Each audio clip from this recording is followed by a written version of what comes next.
Good morning, good evening, whoever you are, wherever you are, whatever you might be doing. We wish to welcome you to the Silverlight Show.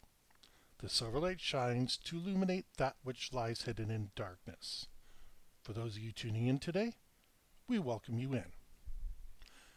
I normally don't pay much attention to local police blotter, and there's good reasons for that. But this story, I think, illustrates some really important things. Last night, depending on where you are and where you're listening to this episode, at 2:30 in the morning, the police pulled over a vehicle because they observed the driver using their cell phone.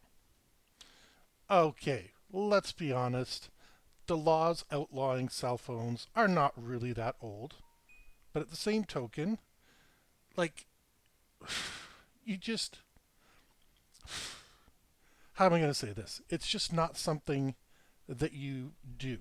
You put the speaker on, you turn the thing over, or most modern cars, and I don't know what this person was driving, we'll get into more about that in a second.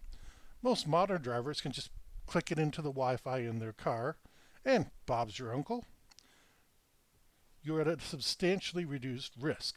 So this implies to me that the offender here, and that's what I'm going to call them, was purposely driving with the thing stuck in his ear like some sort of cliche 1990s, businessman that's in an action film.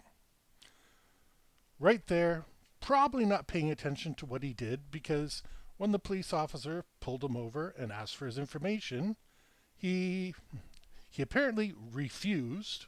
Read into that what you will. I imagine the words were not particularly polite. I'm sorry, officer, I must go to another destination. I don't think that's what this gentleman said. And I don't want to judge. We're in the winter, ice forms.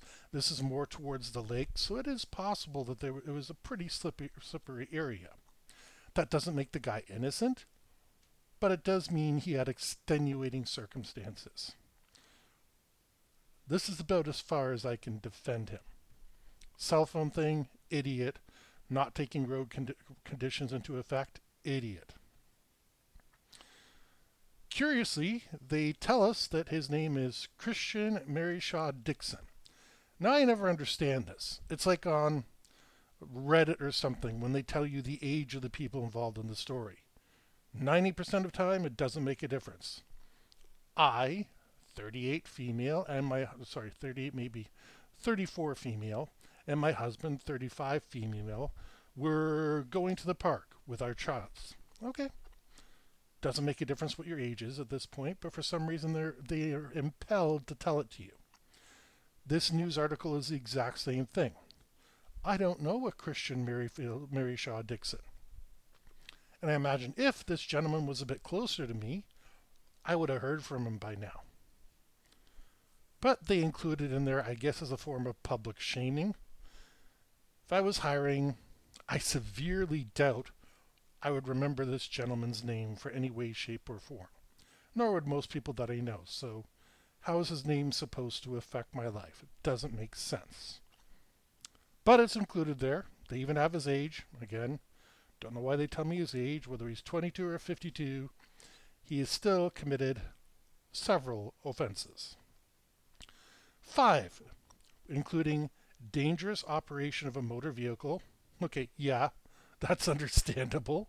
That was pretty dangerous. You put a police officer's life in at risk, and I'm pretty sure the police officer's body camera will establish that in a court of law. And if not, his partners and all the other people around will have. Dangerous operation of a motor vehicle. Yeah. And driving while under suspension. This is where things get a little bit spicy, but we'll come back to that in a minute. And operating a motor vehicle without insurance.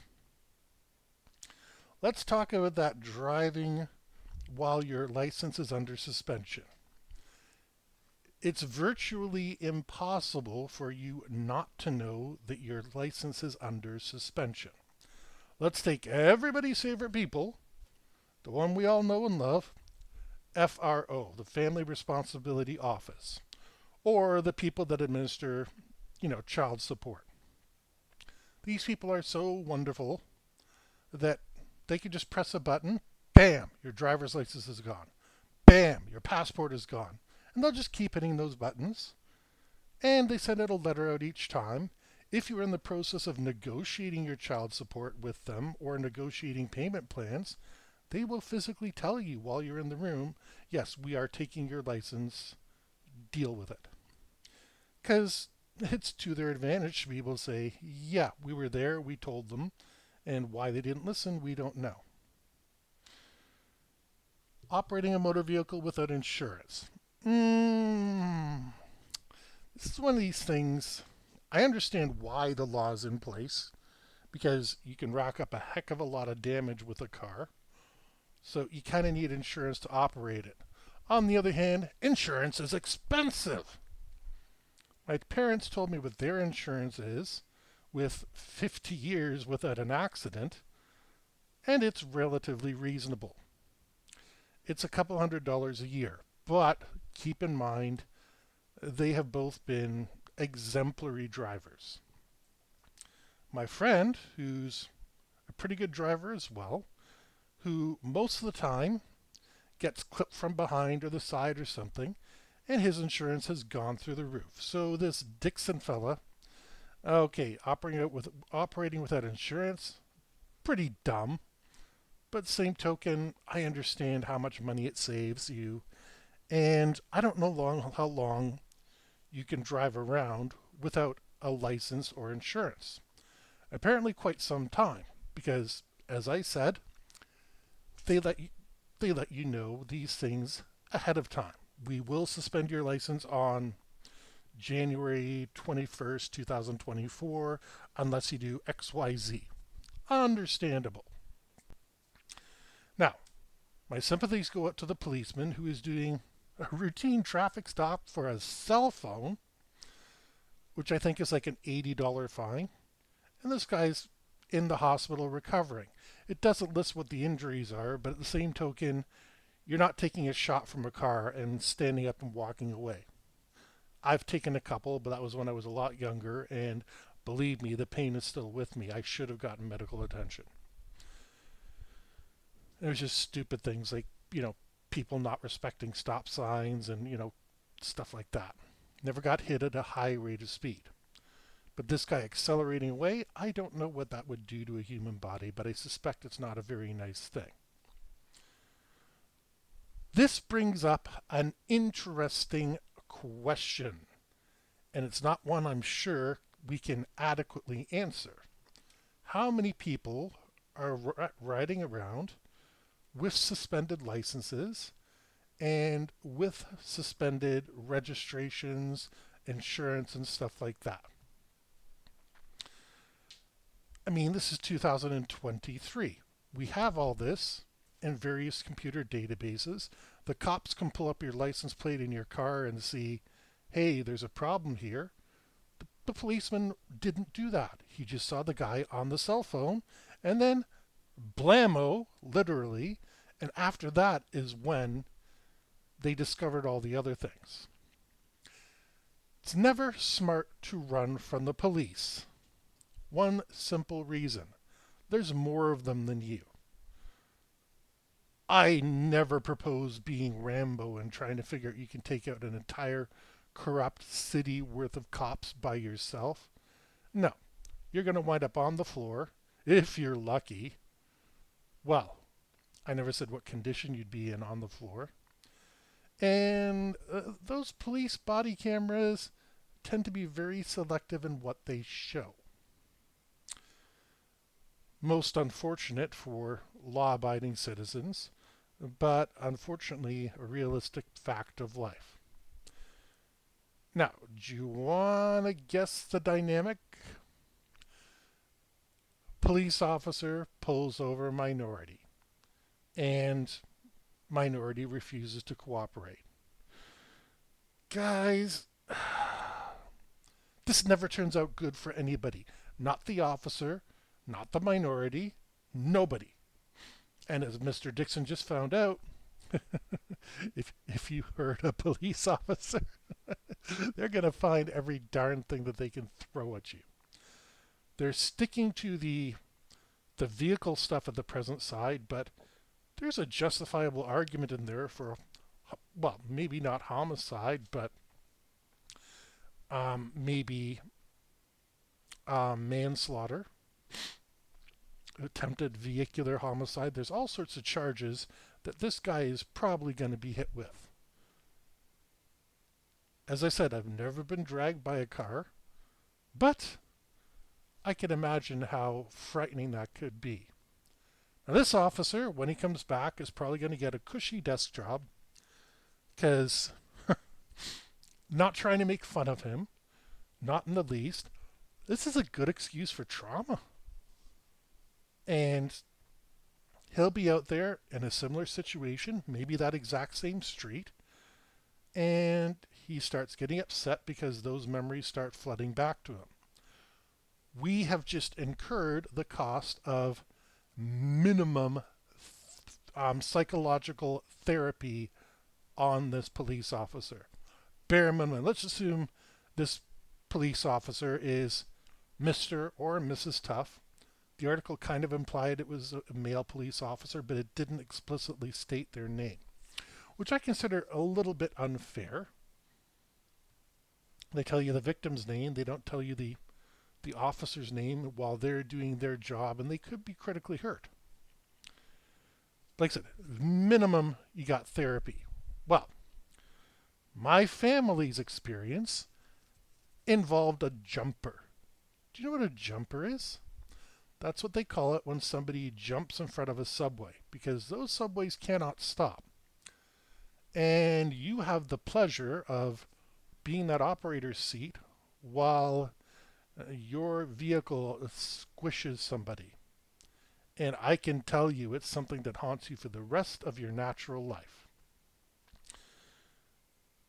So this police officer, hey, like the police or hate the, I like the police as long as they're somewhere else. As long as they're doing their job out there and not bothering me, I love them. If they're doing their job with me, I really don't like them very much. So we wind up with this strange dynamic, and it's all based off of a simple traffic stop. Pull over. I've been pulled over tons of times. Usually I'm able to talk my way out of it. But if I don't pull over and talk, I got no chance of getting out of whatever it is. One of them, this is back in the day. I was coming down an unfamiliar area, and there was a stop sign. But it was in the middle of the night, and the stop sign had a branch covering it. Now the cops knew this, and they were tagging people coming over. And the policeman pulled me over. I was a young, good-looking guy. I had my girlfriend at the time with me, and I just treated the cop with complete respect. I'm sorry, I honestly did not see the stop sign, which is not what you're supposed to say. You're supposed to, because if you say that, that means you acknowledge that you did not see the stop sign, and that's basically a guilty admission right there. But the funniest thing happened, and this is back in the 90s, so keep in mind the laws have changed. The funniest thing happened. I just said to the police officer, look, I'm sorry, I was trying to turn around this highway, which was 100% the truth, because our highways are set up, they're that figure eight thing where you come off of it, come back. But this one was set up that had a stop sign because there was a residential area not far. The residents were complaining because people were blowing through the stop sign, and I came through it at about like 40-ish, 50-ish, just because, like I said, not sure about the area.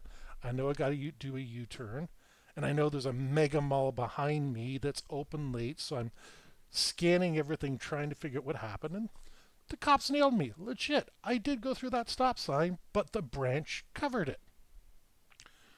When I spoke to the officer, I was nice and polite and everything, and he said, you know what? You're the first person that's been nice to me tonight. Strange how often I get that comment. He says, I tell you what, here's your ticket. He said, and he looked over and gave me a little wink and he says, I don't think I'm going to be in court that day. And he wasn't. And that was back in the time that the police officer had to be there or else your charges were thrown out. So my charges were thrown out. It's that simple. This guy, instead of, you know, dangerous driving, suspended without a license he was going to get stuck with, but maybe he could have sweet talked the judge and the prosecutor and all those people. It can be done. Another story, I had a cop had pulled me over and I'd left my wallet at home. And this guy was not in a good mood and my charm didn't work. So I wound up going in, to negotiate. And the prosecutor, I like him to this day, very good at a deal negotiating. I came in, I had everything ready to go, and he says, okay, here's the situation. Right now I can nail you for not having your license, not having your insurance. Oh, by the way, the police officer didn't give me the option to show up within 24 hours. He was just not in the mood. So, okay, I don't know what his day is like, and I know the intersection that he was at is a pain in the butt. But like I said, the prosecutor said, here's your options. I can hit you with, I'm driving without a license and driving without insurance. And I said, what's the difference? Oh, sorry. Driving without insurance or failure to provide insurance. And I asked him, what's the difference? And he said, if I hit you with driving without insurance, you're never going to get insurance again. Whereas if I say, failure to provide, you're going to get a monetary fine. And he looked at me and he said, I'm going to give you 5 seconds to decide which one you want. And I did have another question, but he starts counting. 5, 4, 3. And I'm like, I'll take the deal. I'll take the deal. There's a certain point where, trying to be Mr. Cute doesn't work anymore. But this is the thing that worries me. We don't have a way to track down. We don't even know how many people are driving around without insurance or a license or without any number of things, the sticker on their car. I'm starting to hear stories about not putting the sticker on your license plate because it's a heck of a lot easier to show it to a police officer when they pull you over than to have people tear it off and put it on another car. I've had to put those things on before. They're a real pain to get off. But that's the law. And I don't want to get nailed for that because it's a stupid fine I don't need to pay. And that's the way people need to start thinking about things. It's pointless to resist police, except in very select situations, because there's more of them than you. I don't care if you got G.I. Joe's stash in your basement. You're one person. At best, you can handle like one serious weapon. And they have SWAT teams. They have all sorts of things. And they can call the next county over, get more people over there. You just do not have the ability to resist police officers. You think you can run from them? There's cameras everywhere these days. And they have your license plate on their little dashboard cameras. And they will, especially if you injure a police officer, they're going to make a note. Pull this person over. This is stupid, but you know what? I bet it happens in every city in the world at least a few times a year. And that's the scary part. It should be happening 0 times a year. Police officer asks you to identify yourself. You do have the right not to identify yourself, but you don't really have the right to leave the scene until you say something to the effect of, am I being detained? And if they say no, then you say, I would like to leave now. And there's whole series on YouTube and TikTok on how to do that properly. Please consult legal advice. These are just suggestions. I am not responsible for anybody else's actions but my own, nor anybody else's opinion but my own. But with that, we hope you enjoyed this episode of the Silverlight Show. If you did, please like, share, subscribe. Don't forget to leave a comment down below so that way it helps boost the algorithm. Don't forget to click the bell because that will let you know every single time we publish a new show. And we hope you have a fantastic day.